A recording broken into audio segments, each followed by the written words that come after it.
feel so tired. I don't know if it's the epidemic, but everything seems so hard.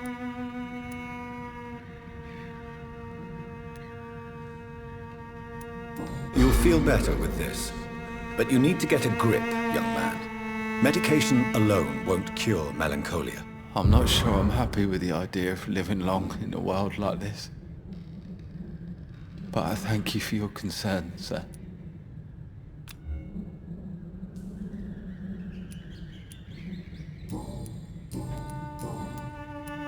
You and your father have a difficult relationship, Harry. Tell me, did he ever hurt you? No, never. My father can be brutal and rude, violent even. But he never touched an hair on my head. What is going on between you two then? It's his job, if you can call it a job. He bullies people. Men and women we know, like poor Mr. Lewis. It's just not right. Your father and Mr. Lewis used to be good friends. What happened, Harry? I was young then. I don't remember Mr. Lewis ever coming back again after my mother died. Or was it after my father started bullying him? I don't know.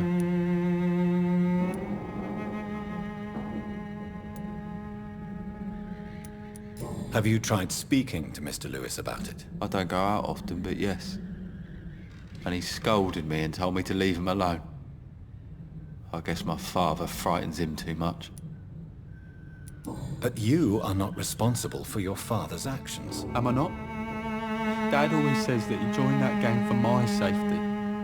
So if I wasn't born, people wouldn't be worrying about Colossus Joe. Would it ease tensions with your father if he got an honest job? Because he tried, you know. I can't say. I'd be glad if he dropped his thuggish activities. But I'm not sure it would be enough. Why is that? Sometimes I suspect it's me, Dr. Reid. Or it's this life. It's like I can't find my place. Goodbye, young man. Take care of yourself. Even my dreams are soaked with glue.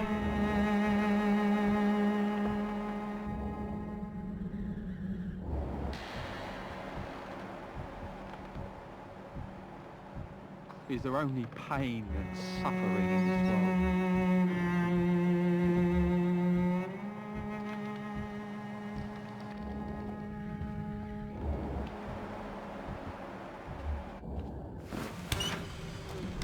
Even my dreams are soaked with glue.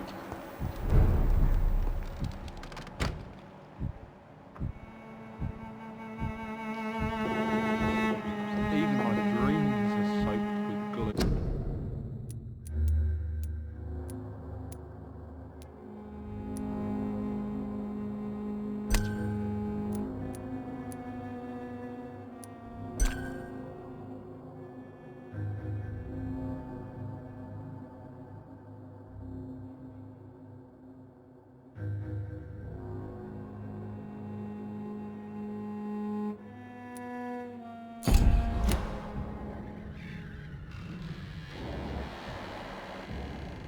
So, I'm not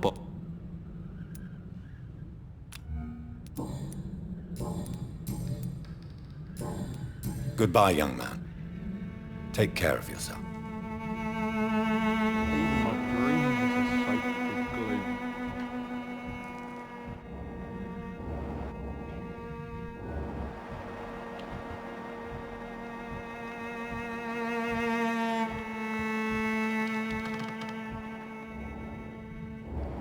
Is there only pain and suffering in this world?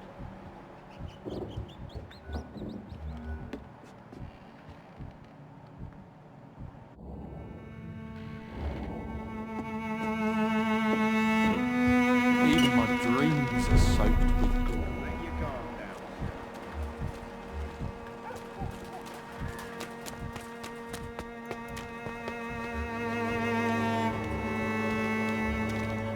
Good evening, Mr. Whitaker. It's Father Whitaker, my son. So, are you still lost in your rational delusions? What do you mean when you say that I am more lost than you thought? All scientists are entangled in a world of causes and consequences. And most of them can't see the plain truth. Quite a judgmental opinion, if you ask me. But what do I know? Blinded by science as I am. But you are seeking answers, aren't you? Answers about the Armageddon about to strike the city. Answers about the hidden truth. Well, I suppose I can spare a few minutes listening to your so-called truth. As a doctor, you must be aware of the decimating epidemic. But let me tell you that this so-called Spanish flu is just the beginning of the end. What do you mean? The beast is finally revealing itself, corrupting the flesh and the heart of men. With my own eyes I have seen them, those minions from the abyss. Really? And what would be your answer to this biblical threat? We must fight the disease before this legion outnumbers us. But not with scalpels and microscopes. No. What is left then? Cleansing fire.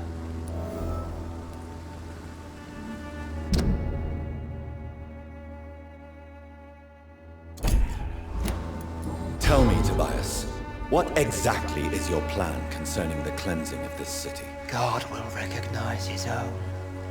More than once this city has risen from the ashes, hardened and purified by the flames.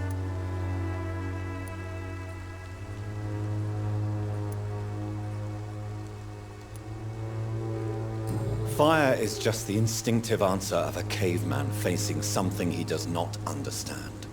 This is the 20th century. Your lack of faith is predictable. But my task is to convince rational minds like yours to see the light. This is God's will. You're mad and dangerous. You're nothing but a soulless butcher. A small-time Torquemada. The Savonarola of Whitechapel. My son, if you think salvation is a free gift, go listen to the lies of that pompous fool, Joseph. Joseph, a fool? Vicar Larrabee of St. Mary's Church. While he continues preaching his fraudulent redemption, more and more people die in the streets.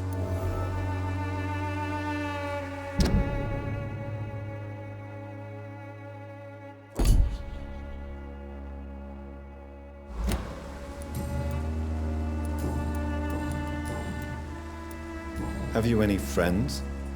Any family left in these terrible times? No. But I have a disciple I see as my son.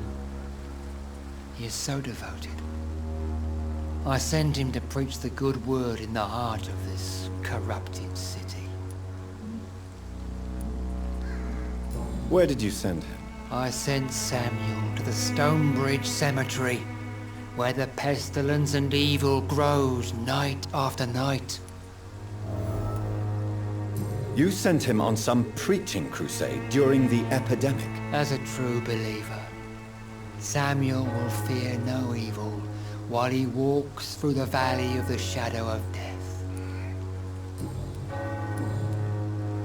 I have heard enough for tonight. Goodbye.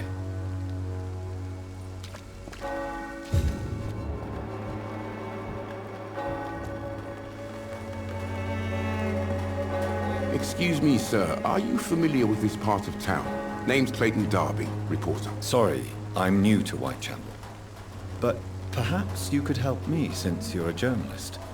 My name is Jonathan Reid. Dr. Reid, the famous surgeon. I'll gladly help if I'm able, sir. I heard you're investigating an underground medical dispensary in Whitechapel. What do you know about it? Not much, I'm afraid. They are wary of strangers, and I'm not really an acquaintance of theirs. Why do you care?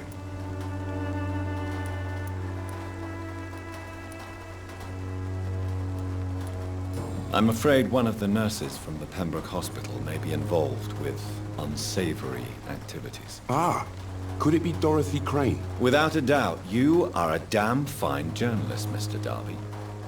What do you know of her accomplice, a man named Darius? I don't know much about the man. He's very cautious. Never goes out.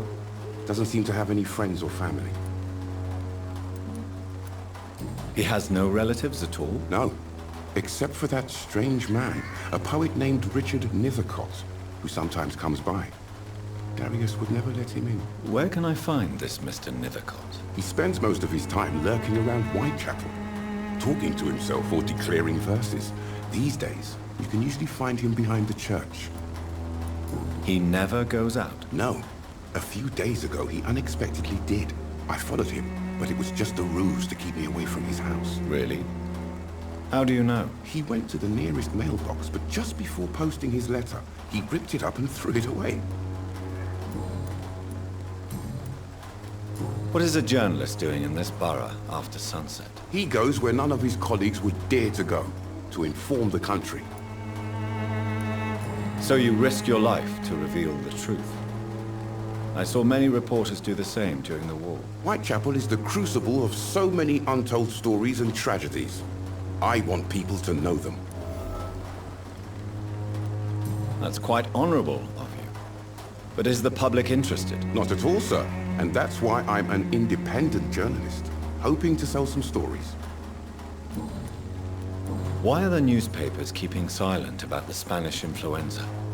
It's as though none of you care. There's a war going on. People shouldn't be demoralized by news of deadly diseases. I served in France. Our top priority must be to put an end to this butchery. This war must stop now. Sir, streets are a battlefield too. An invisible and untold war is going on, and it must be stopped. Have you any idea of the danger you face in these streets at night? I've had to run and hide more than once from frenzied mobs incensed by the fever. Do you think the flu is really responsible for this, Doctor?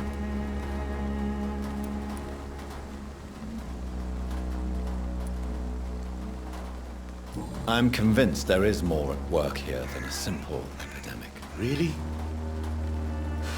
To be honest, I could say the same. Some of the sick I saw or heard of. My God, what happened to them?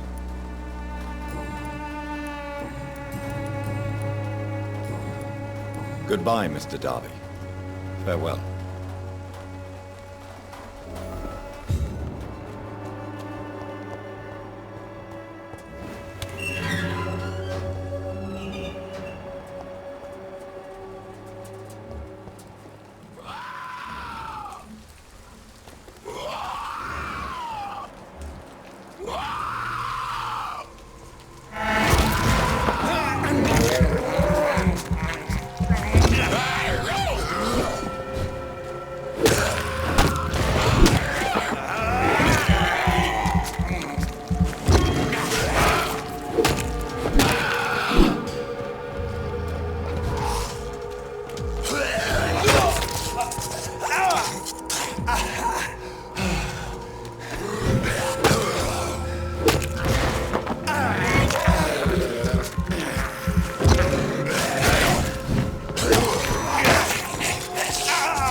Good evening, sir. I'm Dr. Reid. I would like to ask you a few questions. Please be my guest. Although I may not be the best informant regarding this part of town, my words speak about that which the eyes cannot see. Really? Are you an artist of some kind? I'm a poet, sir. Richard Nithercott, at your service. Are you aware that your life could be in danger in this part of town? But this is where I must be to feel the real beat of the city. I had to come, see it for myself, alone. I understand your need for solitude, but it's not safe around here. I don't care. I don't have many friends, Doctor, and my family despises me. If some misfortune came upon you, who would be here to help you? Well, you for a start, my dear Doctor. May I ask what you're doing at this hour of night, sir? Do you live here? Not at all. I'm just enjoying the pleasure of a quiet walk. Though night talks are always preferable, if you ask me. Especially with strangers. But are you not afraid of the epidemic? Oh, why should I? I see some equity in the Spanish flu. No flesh should be saved, say the scriptures. Good or evil, rich or poor, all are equal in the eyes of the flu. If you say so. But as a physician in a time of epidemic, I must caution you to avoid unnecessary exposure, sir. Thank you, Doctor. But we both know the seeker of truth has to go boldly where the weak dare not.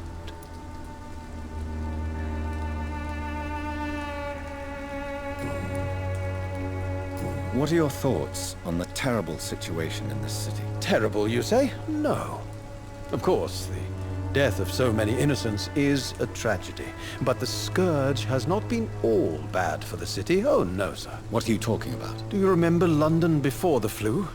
Noisy, cacophonic, quiet nowhere to be found. And now, listen to this oddly peaceful silence.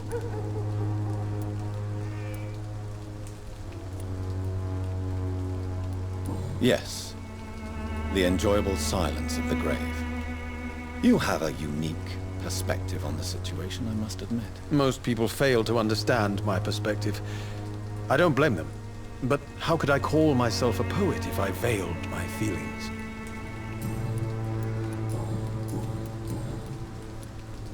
Tell me, Mr. Nethercott, why seek inspiration in Whitechapel? The place is not beautiful per se, but how to explain it? Stirring and challenging. Do you not think it a little morbid? On the contrary, sir. Whitechapel is full of life, full of beauty. Just like my dear muse, the wonderful Camellia. What can you tell me about Camellia? Not much. And that's the beauty of it. She can't speak, you know. She's a locked mystery who exhales kindness and sweetness.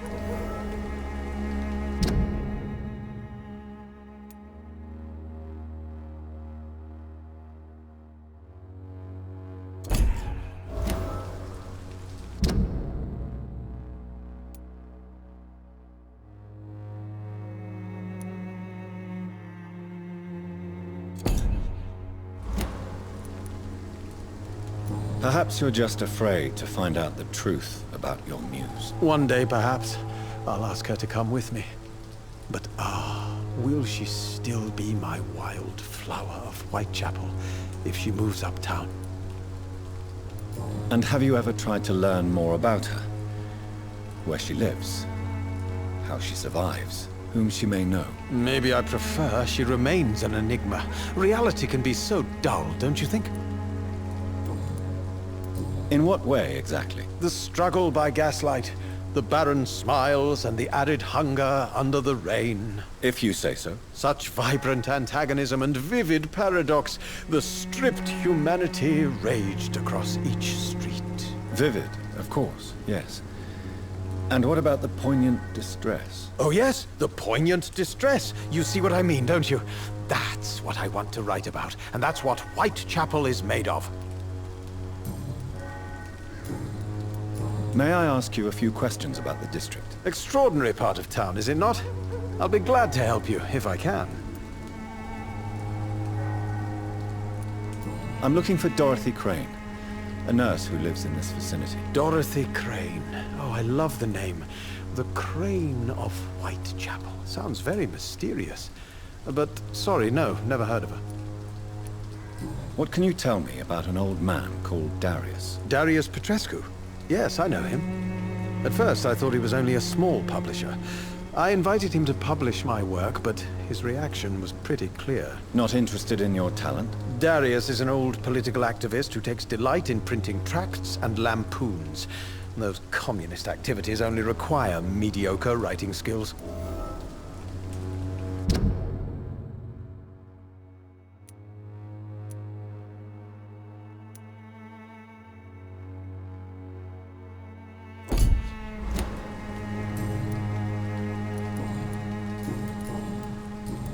I'll leave you alone, sir.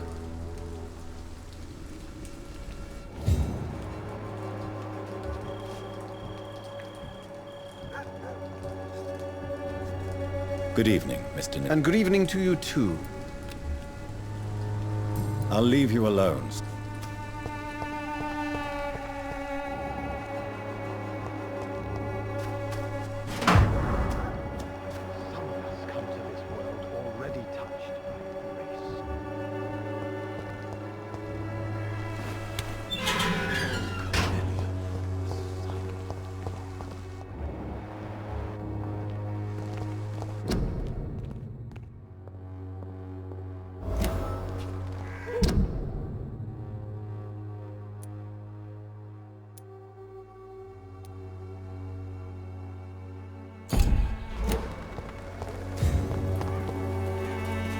Good evening, miss.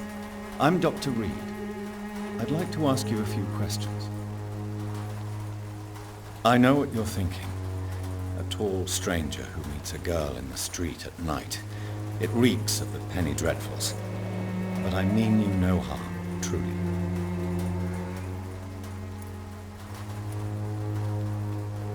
I know you understand what I'm saying.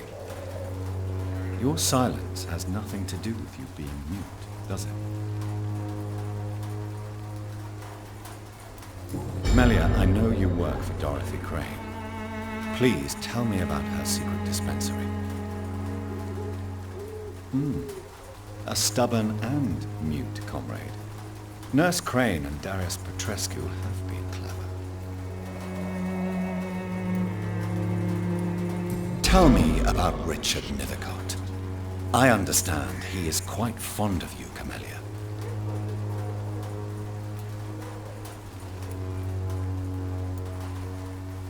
Very well. Goodbye then.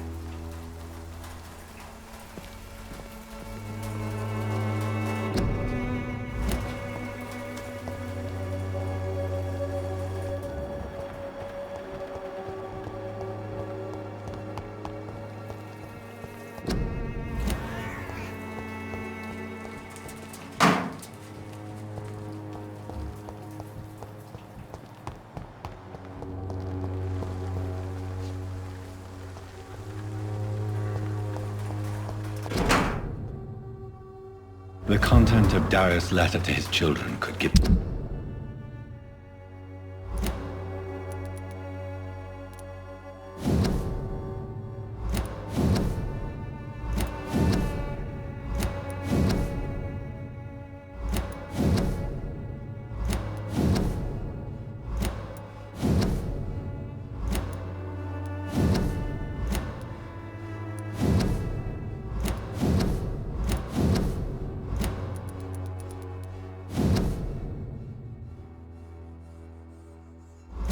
me more leverage to enter.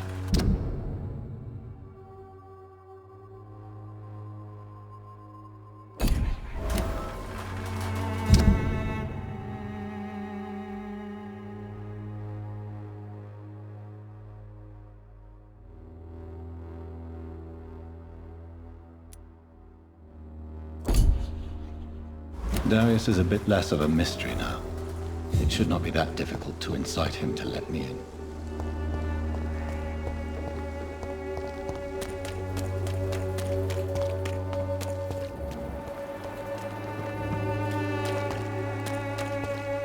Pay me a glass and I'll be gentle. Pay me a bottle and I'll be nasty. Don't be shy, handsome. What can Christina do for you? I'm not looking for what you're selling. But I'd like to ask you a few questions, if I may. I'm a doctor. Dr. Reid. All right then, but be quick. though I usually get paid when I open my mouth. Do you know Nurse Dorothy Crane from the Pembroke Hospital? Anything you can tell me about her would be helpful. I don't know her, but I know her name is Dorothea Crăciunescu. She came from Romania like me and many others. You seem to respect her. Dorothea helps the sick people of Whitechapel. Everyone should respect that.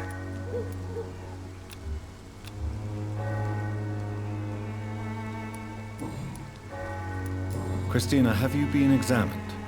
The epidemic is spreading fast in London, and you could be exposed, or expose others. I don't like doctors or hospitals, but I don't like you asking questions.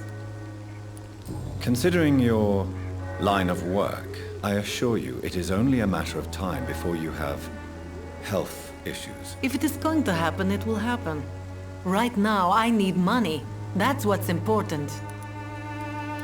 You can put your own life in danger, that's your decision. But what about your clients? If you're contaminated, you will put them in danger too. And you think that would worry me? If you knew the men I deal with, their health would not be what you'd worry about. Clayton Darby claims he will expose the crisis in Whitechapel to all of London. Do you believe him? I believe Clayton's courage will erode with time, until he finally leaves Whitechapel to start another fight somewhere else. Why this skepticism? How can you speak about starvation if you've never been hungry? Or about poverty? Or anything else you have never suffered from?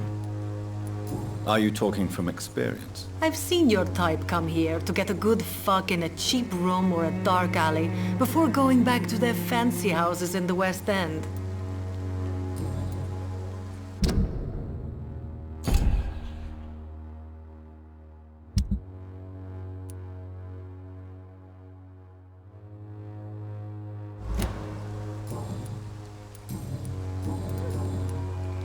Tell me about yourself. Are you joking with me? People don't usually come to see me for conversation. I have no interest in your work. I am, however, curious as to what led you into this career.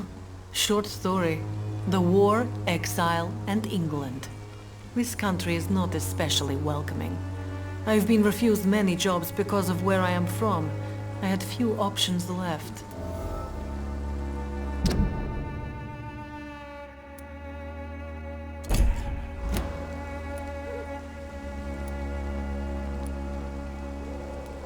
I always thought I was the master of my own fate. But now I know we don't always have control over our lives. I don't judge you. You know, this money is not only for me. I have good reasons to need this money quickly, but it is not your concern, Doctor.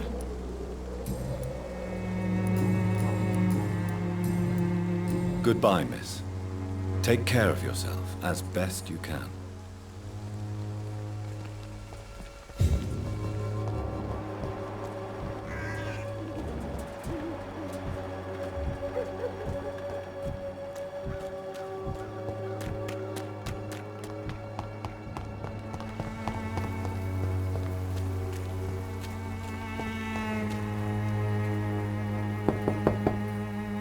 Mr. Petrescu, just 1 minute, please. You again. Go away. Sir, wait. Stop this nonsense. I know Nurse Crane is here. Shall we speak man to man, you and I? All right. Speak up. Don't you see we're on the same side?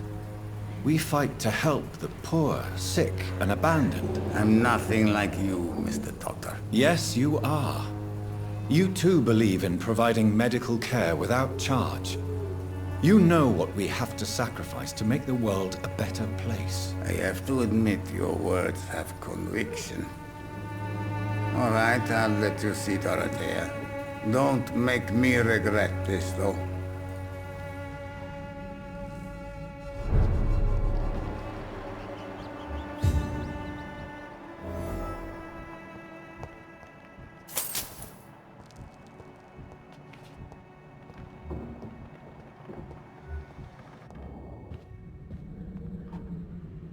If you want to talk to Dorothea, you must go across the courtyard and take the stairs. We've not been formally introduced. May I ask your name and occupation, sir? I am Darius Petrescu. I'm here to keep snitches and spies away from Dorothea. And I also run this little print shop.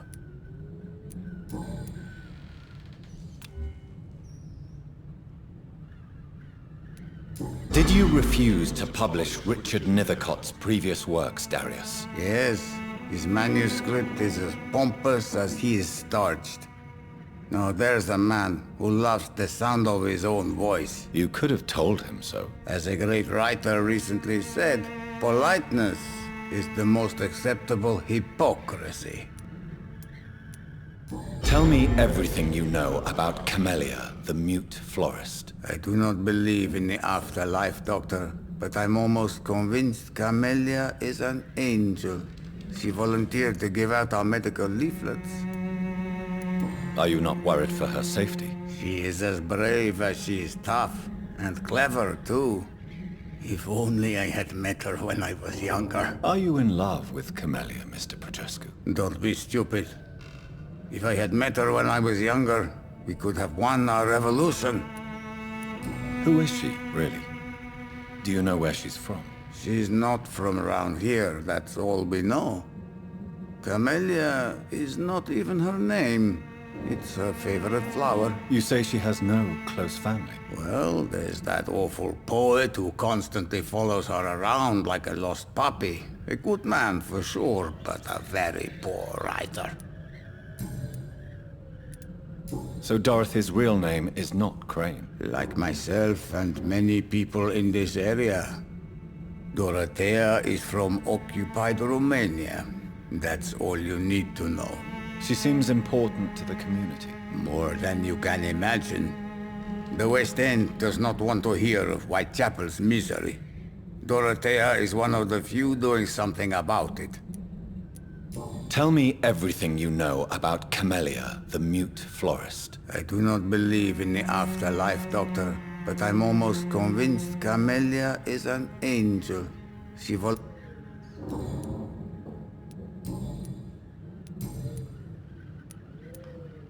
Do you have any family left, Mr. Petrescu? Children or grandchildren? Who knows? I have abandoned my people for so long, they might as well be dead. As dead as I am for them, I suppose. Don't be embarrassed, sir. If you must know, my own father disappeared many years ago, and I forgave him. It's quite awkward to talk about our families like this, but... Thank you, Dr. Reid. I appreciate your trust. This war won't last forever. Did you ever think of returning to your country now it's free? No. I have taught strength and determination to my sons and daughters. I'm an old, dying man who only has memories of better times to cherish. I know you fought for your country when it was occupied, Darius. Tell me more about it. I know my days are numbered, and I know I won't see my homeland again. But I fought for Romania all my life, and I will until my last breath. But Romania escaped the grasp of the Austro-Hungarian Empire. It's a free country again. But it's not the country I fought for. My homeland is not appeased, Doctor. And I still see a dark future ahead for my people. How did you meet Nurse Crane, Darius? Why does she trust you? I'm her oldest friend in England. Dorothea and I share many ideas about this country and about the country we left. You mean occupied Romania, don't you? Even if not directly, I fought against your enemies. Really? Then perhaps you have more in common with Dorothea than meets the eye, Dr. Reid.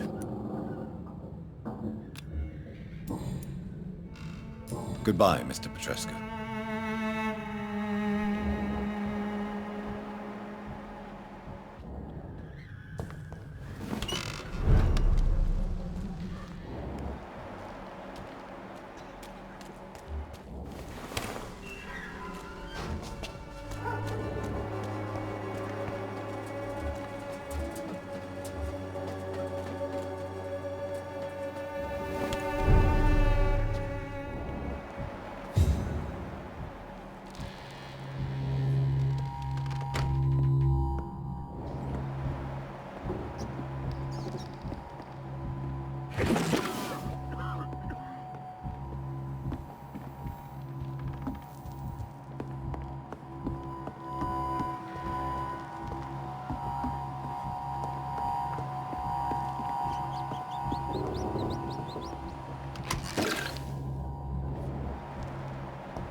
I need help!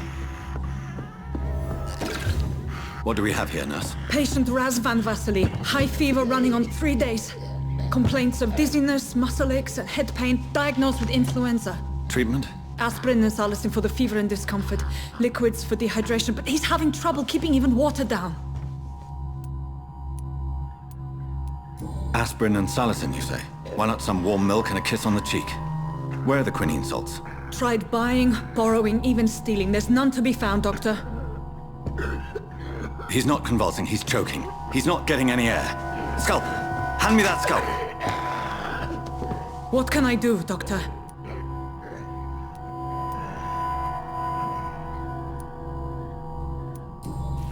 It's too dangerous to operate with these convulsions. Sedative, nurse. Do we have any anesthetics? I'm sorry, Doctor. None at all.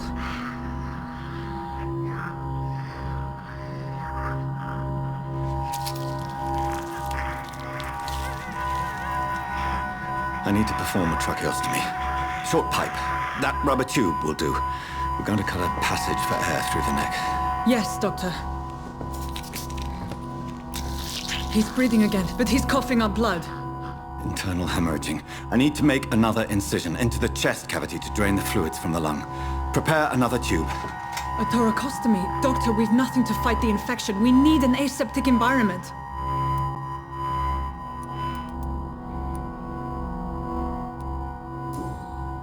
Right then, Nurse Crane. What do you suggest we do? I've no idea. I'm not the doctor. Time is of the essence. We need to perform a thoracic drain. Yes, Doctor.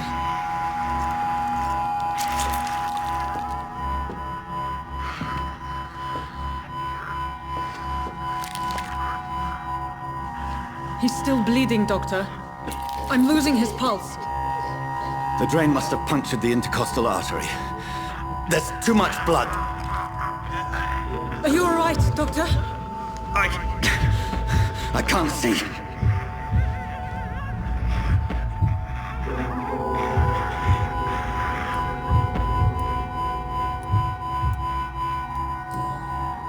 Yes. Yes. I have this, nurse. Allow me to finish the procedure alone. I need the room. I'd prefer to stay and see this through. This is my patient, Doctor. I have needle and thread for stitching the wound.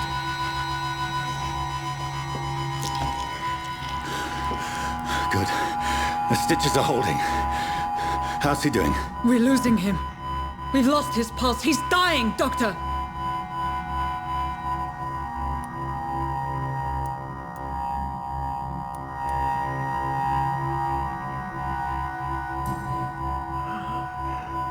A dose of epinephrine, now. Yes, Doctor.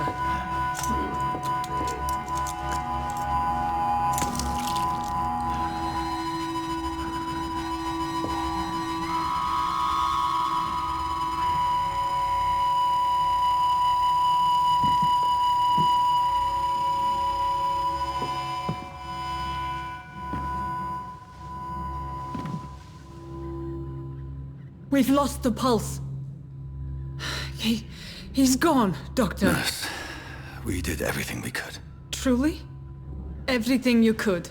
Is that how you'll report this in your log? Is this how the war went? Piling up one poor corpse beside the next? This was not an influenza-induced seizure.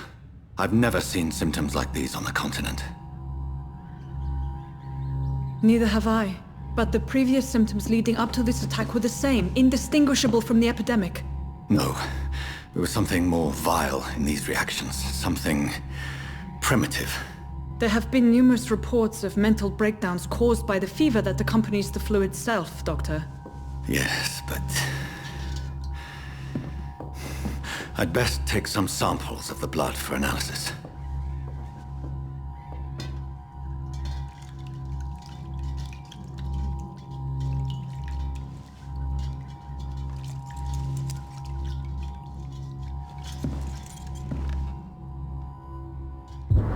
I doubt you're here to test my bedside manners.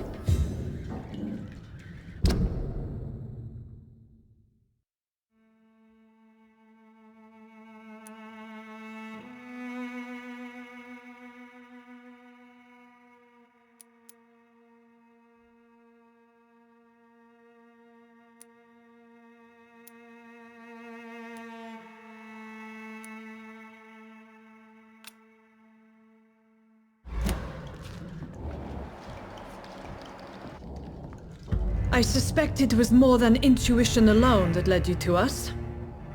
So, how might I be of service, Dr. Reid?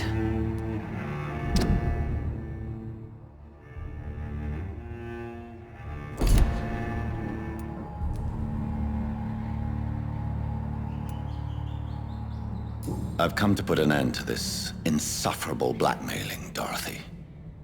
Doctor, you think your warnings scare me? I've stolen and plied, blackmailed and lied, but what else am I to do? I'm all these people have. Dr. Swansea is a sensible and honest man. He wouldn't have refused your friend's care at Pembroke. It's easy for you to say, Doctor. These people cannot go to the police, nor to the hospital. They don't even speak English. They depend on me for everything. But why Lady Ashbury? Why her, of all people? She's pristine and proper, all right. But that she-wolf in sheep's clothing murders the poor for sport. I have her where she belongs, and I'll milk her for all she's got. So, the end justifies the means. Is that your defense? I know you're kind, Doctor. Just another fine-heeled, silver-spooned gentleman who was given the world on a platter. You know nothing of poverty. Nothing of the shame, the hunger, the loneliness. You've convinced me of the sincerity of your actions and their noble justifications. But all the same, blackmail is a crime, and it will stop, Nurse Crane. So, are you going to turn me over to the authorities?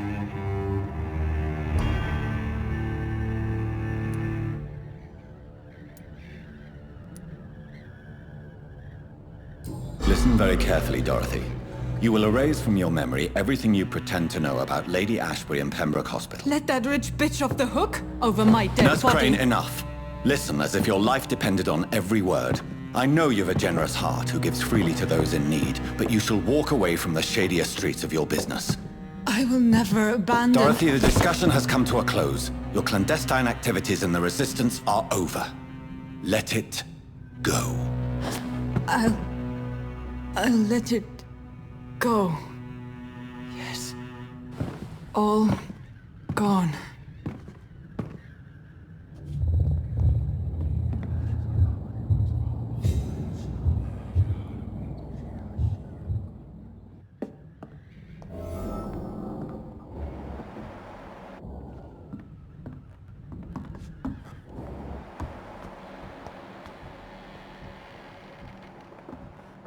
It's locked. It's locked, all right.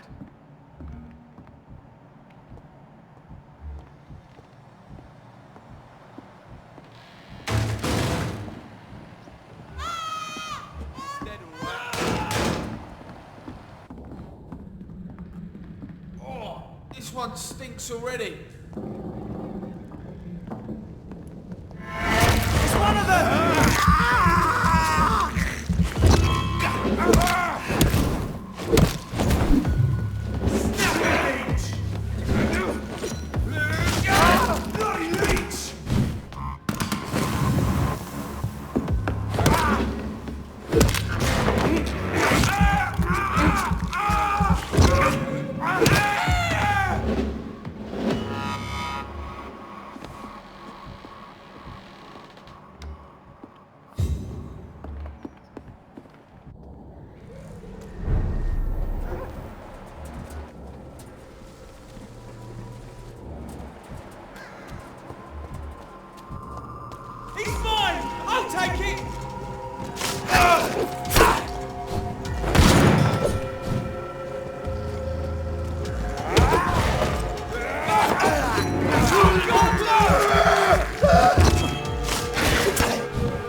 Good evening, my dear colleague.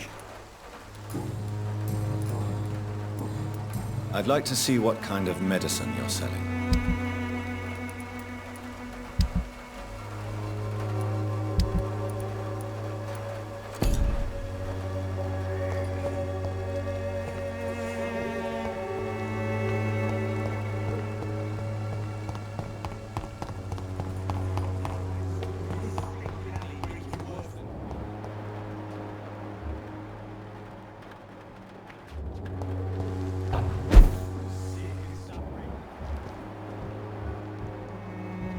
End up another drunk arsehole littering the streets. How are you, boy? I'm not your boy, all right? Now piss off.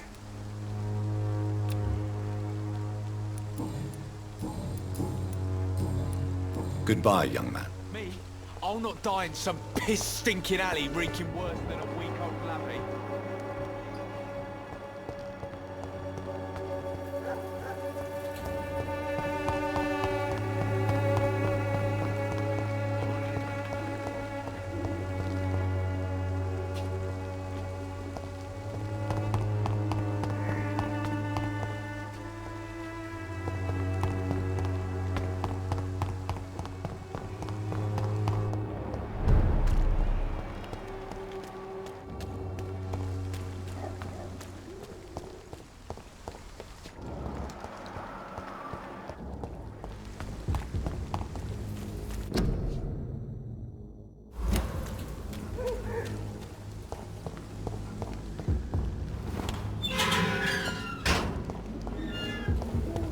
Human blood.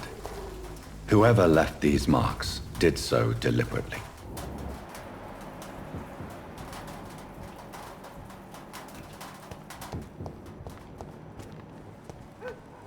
Kill it, boy!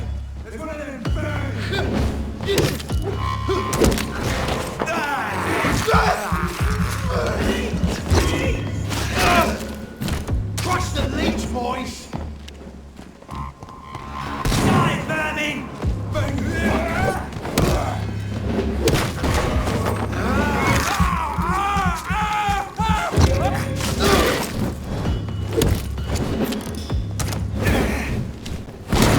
The leech has taken! Filthy beast! Die, vermin!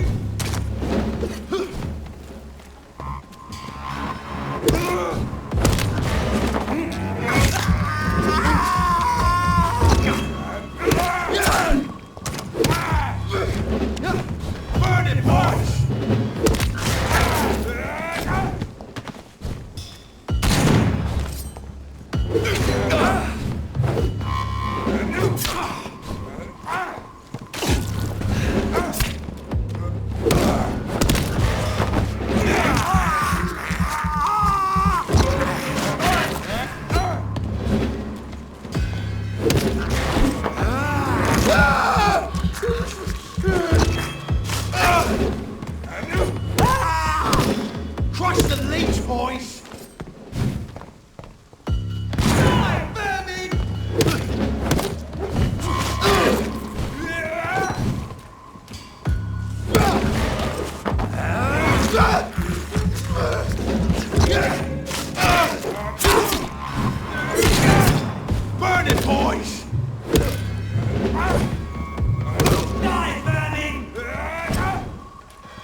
Good evening, Mr. Fiddick. Good evening, Dr. Reid. Any news about my operation?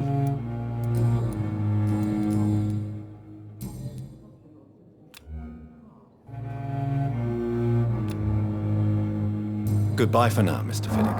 I'll see you later. My sweet girl. Reads me like a book.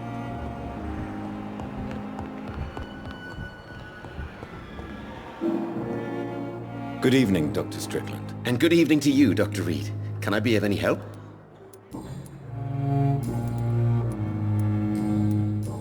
Goodbye, Dr. I'm quite busy right now, Dr. Reid.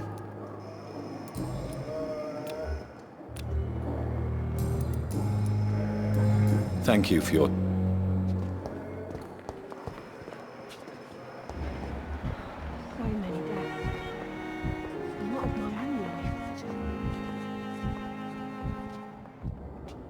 Good evening, nurse. Good evening. Goodbye. Secrets to me, even the darkest thoughts in your heart. My blood and soul. They belong to you now. Good evening.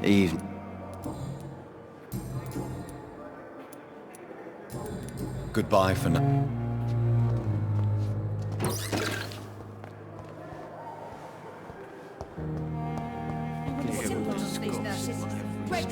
Hello again, Dr. Reid. I feel better already. Can I... Goodbye, Mr. Hampton. Someone's poached my blanket. I wish I could be sick. The cold will be my death.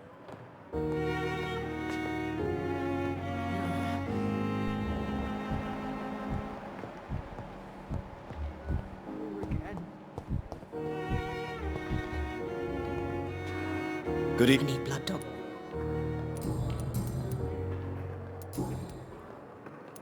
Tell me, Thelma, why do you feel so attached to Mr. Elwood? Why him? I'm not sure, Doctor. I think we have a bond of some sort. We've both suffered so much. He's the only mortal I find interesting. Do you plan to make him a vampire too? Of course not. How could I inflict my curse on anybody else? I'm not that cruel, Doctor. Would you say you and Mr. Elwood are romantically involved? No. No, Thomas is a delicate soul. Even though he disguises it. But I am not the woman he needs. No, for I am a vampire, Doctor. I'll leave you. I wonder what your last thoughts would be, sir.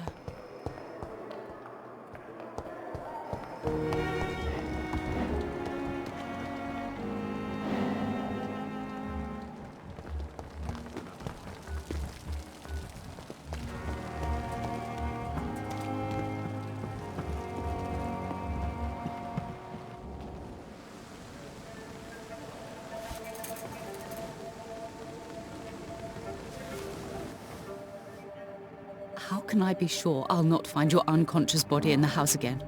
I promise you, you'll not find my unconscious body. For God's sake, how can you say such a thing? How can you refuse to listen? I tried to warn you for so long. No, I won't let my only son die. You promised me you'll stay alive. Your son lied to you, like the whole world lies to us.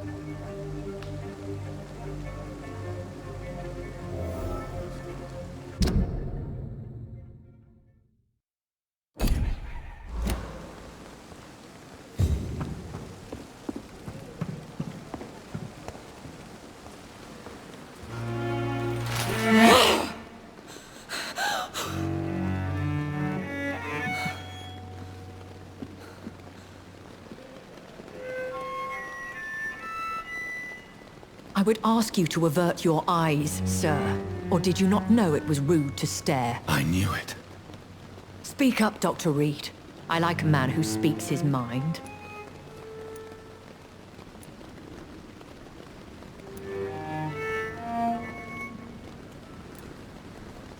You killed him. He trusted you. And you killed him. Spare me your sarcasm, Jonathan. You are but newly born in this world.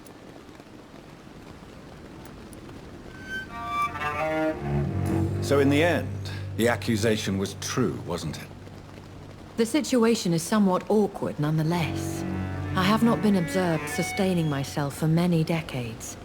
I have to say I'm a trifle embarrassed. Anyway, I have concluded my inquiries concerning your blackmailer. I see. Please excuse my agitated state. Under normal circumstances, I wouldn't let anyone see me in this condition. The case is closed, your ladyship. The person who took advantage of you has, shall we say, seen the error of her ways. So who was it? My lady, the blackmailer was dealt with using the utmost discretion. The culprit's identity is of no relevance. Thank you, Jonathan. That is exactly what I needed from you. You have proven your loyalty, so, as a friend, please accept this small token of my appreciation. Thank you, my lady. If you have an inclination to learn more about vampires or your current situation, I will be glad to aid you in your quest for knowledge.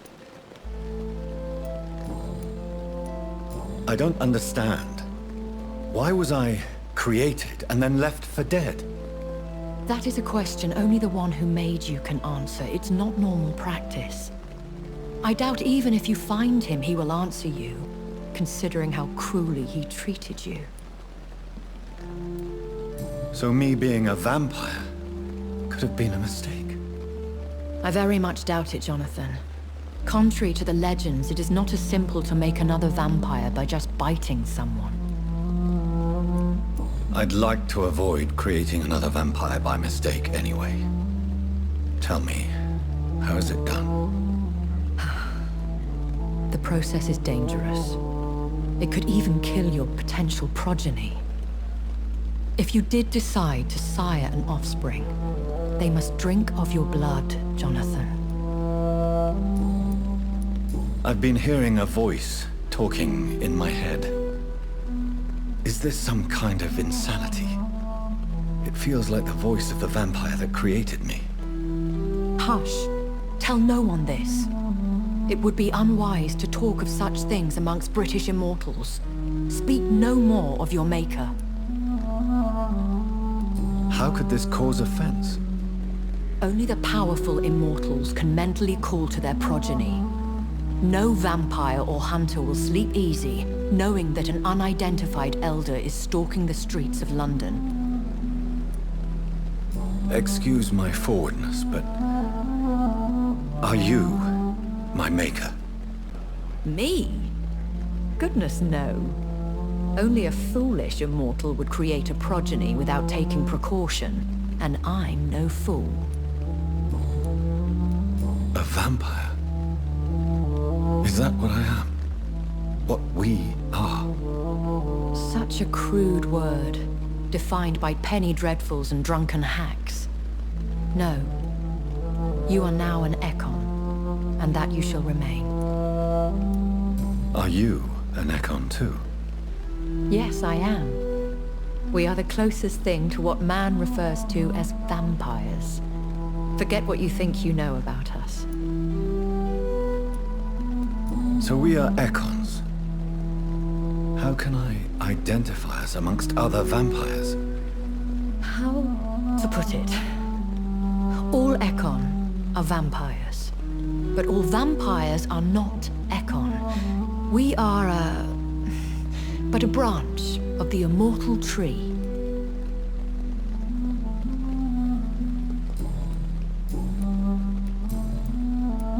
Why did you save me in the canning factory? I could hardly stand by and watch such a promising young blood as yourself be torn to shreds by some gutter scowl. William Bishop wasn't the vampire that created me then? No, Jonathan. Whatever their strength and demeanor, Skulls are the progeny of careless vampires. It cannot be the other way round. What type of vampire is a Skull? Not a true vampire. The deformed offspring of lesser vampires. It is a shame these creatures run wild, slaves to their baser instincts. Why does Dr. Swansea allow you to feed on the patients of the hospital? Dr. Swansea is a good and compassionate man. He is trying to find a solution for our hunger. Until that happens, he is clever enough to understand that I only feed upon the dying. What do you know about this Brotherhood of St. Paul's Stole?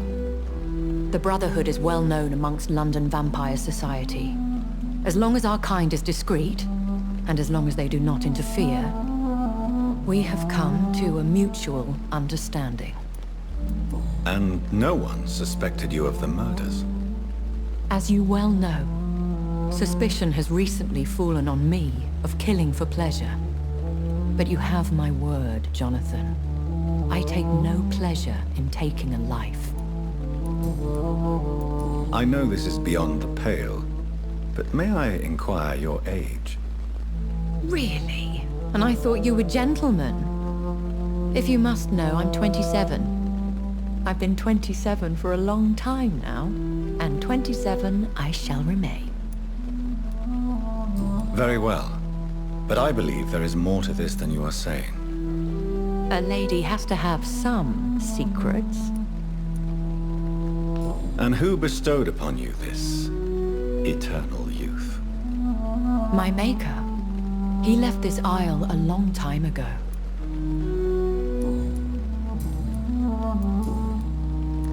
When I awoke, changed, I was chased and attacked by vampire hunters. Prepared and well-trained. Though I can't be certain.